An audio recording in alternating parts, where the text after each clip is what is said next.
ମୁଁ ତ ଭାବୁଛି ଏ 2 ଦିନିଆ ପ୍ରଶିକ୍ଷଣ ସମସ୍ତଙ୍କ ପାଇଁ କାମରେ ଲାଗିବ, ବିଶେଷ କରି ନବାଗତ ମାନ ପାଇଁ। ଆଜି ବିଧାନସଭାରେ ଏଥର 84ରୁ ଅଧିକ ନୂଆ ବିଧାୟକ, ସମସ୍ତେ ଜାଣିବାର ଆବଶ୍ୟକ ଥିଲା, ଅପେକ୍ଷା ବି ଥିଲା। ଏବଂ ଏଠି ଆଇନ ପ୍ରଣୟନ, ପାର୍ଲାମେଣ୍ଟ ପ୍ରୋସିଜ୍ୟୁର, ପୁଣି ଷ୍ଟାଣ୍ଡିଂ କମିଟି, ସଭା ସମିତି ଭିତରେ ଫରକ, ଏସବୁ ବିଭିନ୍ନ କଥା ଯାହା ଜାଣିବାର ଆବଶ୍ୟକ ଥିଲା, ଯାହା ଜାଣିଲେ ପାରଙ୍ଗମତା ବି ଦର୍ଶାଇ ପାରିବ ଜଣେ ବିଧାୟକ।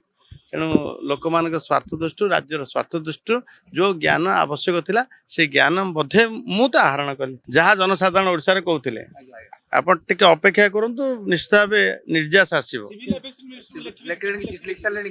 ମୁଁ ସବୁ କଥା ଏଠି କେମିତି କହିବି, କରିବା ନା କରିବା, ଯାହା ଲୋକେ କହୁଛନ୍ତି ଆପଣ କହୁଛନ୍ତି ସେ କାମ ହବ।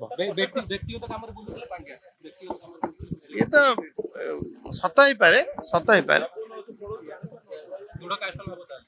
ଅପେକ୍ଷା କରନ୍ତୁ, କାର୍ଯ୍ୟାନୁଷ୍ଠାନ ହବ। ଆମ ସରକାର ଜିରୋ ଦୁର୍ନୀତିର କଥା କହୁଛି, ଯାହା ଜନସାଧାରଣ ଓଡ଼ିଶାରେ କହୁଛନ୍ତି ତାହା ହିଁ କହୁଛି।